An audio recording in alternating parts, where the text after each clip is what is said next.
인물중심 기업 분석 CEO 톡톡. 안녕하십니까, 박보현입니다. 오늘은 금융과 반도체를 중심으로 옛 동부그룹 영광재현을 꿈꾸고 있는 김남호 DB그룹 회장 이야기를 해보도록 하겠습니다.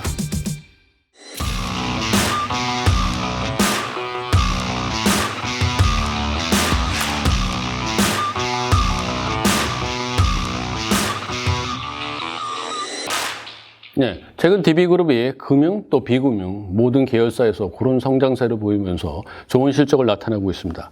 그렇지만 아직 옛 그 동부그룹의 수준까지는 미치지 못했다, 뭐 이런 평가가 나오고 있는데요.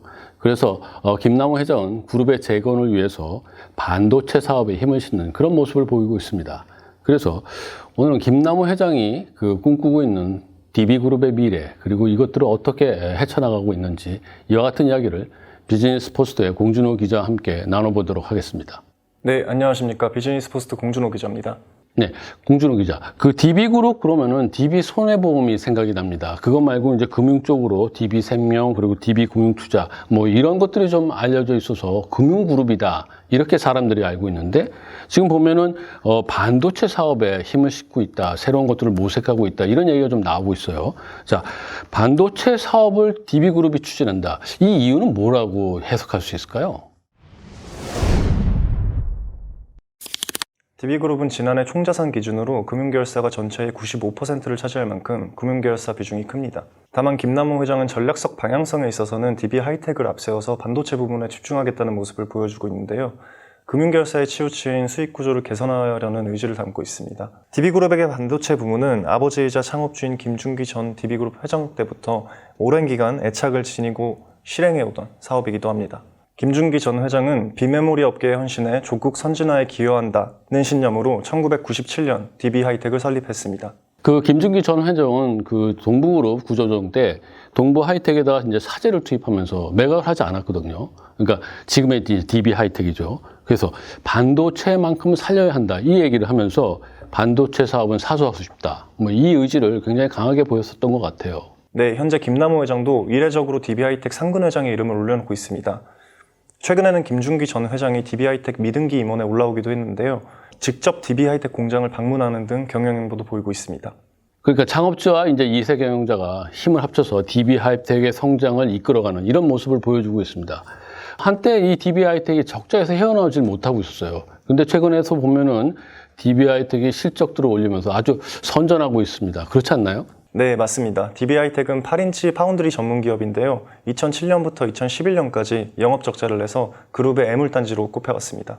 하지만 2014년부터는 흑자를 내기 시작했고 2020년에는 순이익 1,600억 원가량을 냈습니다. 그리고 올해 1분기에는 매출 2,437억 원을 내면서 사상 최대 매출을 거뒀습니다. 올해 DB하이텍은 이미 연간 수주 물량을 대부분 확보했습니다. 비메모리 반도체 공급 부족 현상으로 반도체 시장 호황이 이어지면서 전문가들은 이런 호조세가 당분간 지속될 것이라고 전망하고 있습니다. 그러니까 반도체 시장에서 이제 넘쳐나는 수요를 다 받아내지 못하기 때문에 DB하이텍도 공장 증설이 필요하지 않냐, 이런 얘기가 나오고 있습니다. 하지만 이건 결국 김남호 회장이 최종 결심을 해야 될 사안인데 여러 가지 고려할 사안이 많이 있는 것 같아요. 최근 아날로그 반도체 수요가 급증하면서 다품종 소량 생산에 유리한 8인치 웨이퍼가 시장에서 다시 부각되고 있습니다. DB하이텍은 2020년 기준으로 평균 가동률이 97.9%입니다. 거의 100%에 가까운 상황인데 추가 물량을 받기 위해서는 대규모 증설이 필요합니다. 다만 아직까지 회사는 신중한 모습입니다. 반도체 공장을 증설하는 데는 시간이 오래 걸릴 뿐만 아니라 조 단위의 투자가 필요한데요. 지금과 같은 반도체 호황이 앞으로 계속된다는 보장이 없기 때문입니다. 그 조 단위의 대규모 투자는 한꺼번에 하기 힘들겠지만 그 계속해서 생산 능력을 보완하고 조금씩 늘려가는 이런 투자는 계속 이어질 수 있을 것 같아요. 지금 보면은 DB하이텍은 올해 생산 능력을 그 웨이퍼 기준으로 월 9,000장 규모로 확대하기로 이렇게 했거든요. 이런 것들은 앞으로도 계속 이어질 수 있겠다, 이렇게 볼 수 있을 것 같습니다.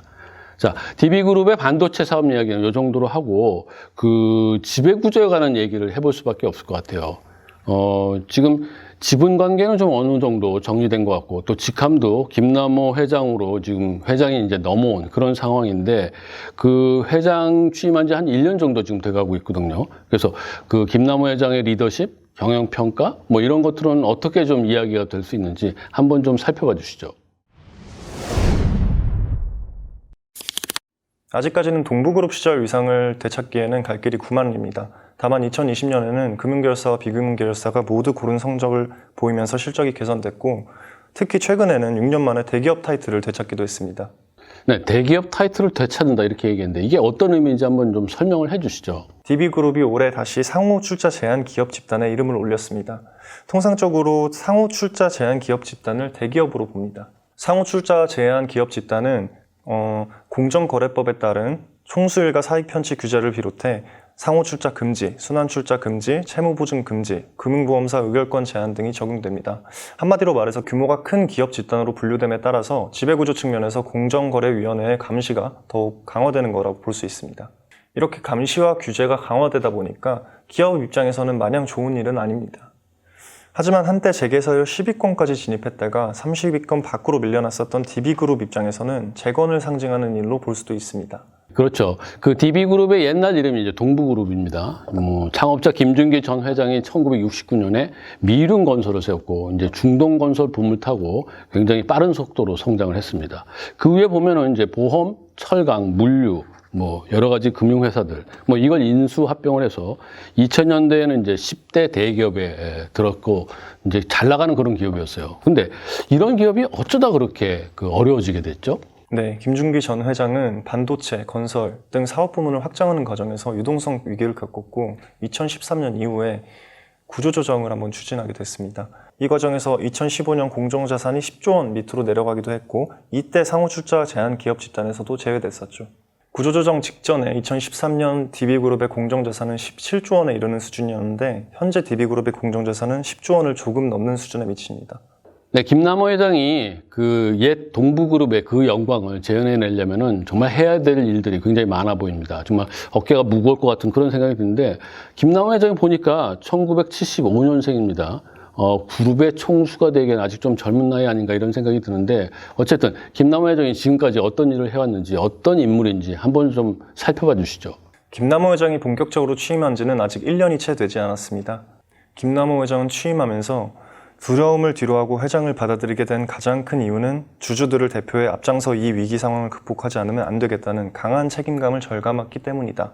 이렇게 말을 했는데요. 이러한 김남호 회장의 의지로 2020년 DB그룹은 사상 처음으로 그룹 영업이익이 1조 원을 돌파하는 등 옛 위상에 한 걸음씩 다가가고 있다는 평가를 받습니다. 그리고 김남호 회장이 아직 나이는 젊지만 오랜 기간 후계 수업을 받아온 준비된 리더라는 평가를 받습니다. 그는 외국계 경영 전문회사 AT커니에서 컨설턴트로 재직하다가 2009년 1월부터 동부제철 차장으로 근무하면서 그룹의 전반적인 업무를 파악한 것으로 알려졌습니다. 이후 2015년부터는 동부금융연구소에서 상무와 부사장 등을 거치면서 DB그룹 금융 부분의 중장기 경영 전략을 마련하는 역할을 수행했습니다.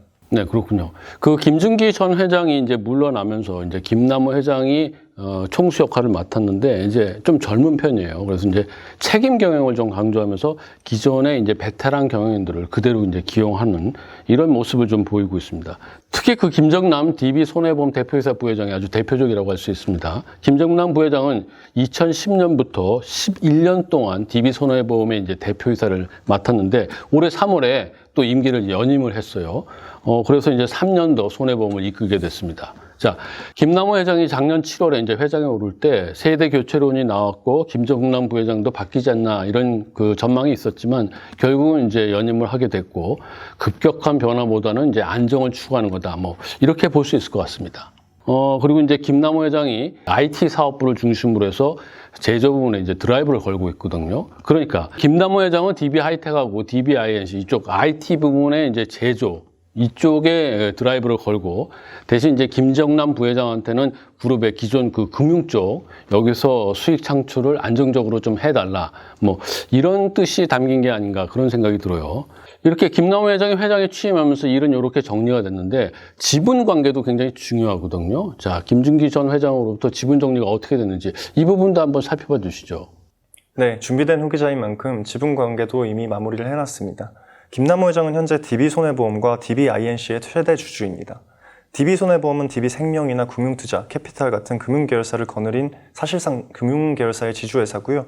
DBINC는 DB하이텍과 DB메탈 등 지분을 보유하고 있습니다. 네, 잘 알겠습니다.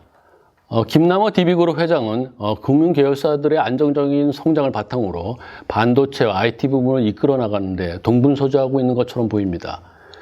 회장에 취임한 지 아직 1년이 채 되지 않았지만 금융 또 비금융 여러 계열사들이 고른 실적을 보이면서 정말 합격점을 받았다 이렇게 평가가 나오고 있습니다.